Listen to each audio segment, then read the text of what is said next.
When you wrote the opening words of your first novel, did you ever think that Morse would become so popular? No.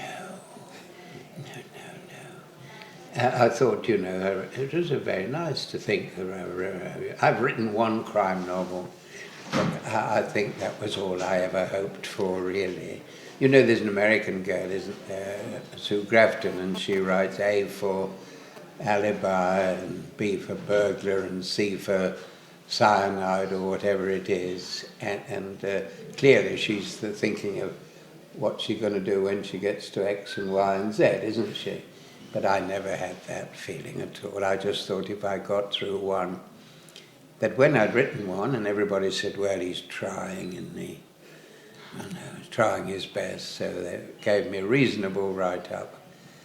And so they said, if you could do another one, we'd be glad. So that's how it started. I never thought I would do more than one or two or three. But it kept being pushed a little bit, and the gods were on my side. You need a bit of luck in life, if you're going to do well, don't you?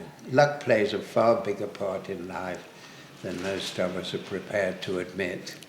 And the gods are smiling on me, really, from the word go. And for your novels, did you research crime, or did you just use your imagination? I never did any research at all, really. I used to know quite a lot of policemen, and I became quite friendly with quite a few of them.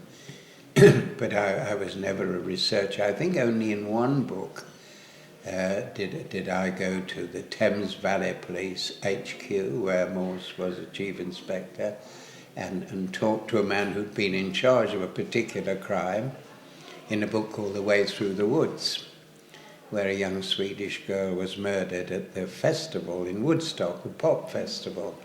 It's the only time I really did any research.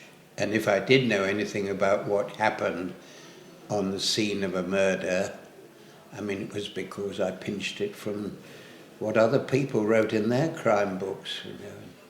Said I know what colour the scene of crimes officers dress up in, but I never did any research myself, no.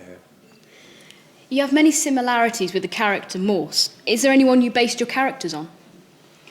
I think that unless you've got far more imagination than I have, I can't think outside myself. So I think most people, in a sense, if they've got a serious character, are going to be almost automatically going to reflect what they think, say in religious terms or political terms or enjoyment of music or poetry or whatever, booze or women.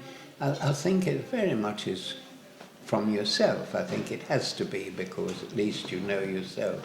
So yeah, I'm quite like Morse in many ways.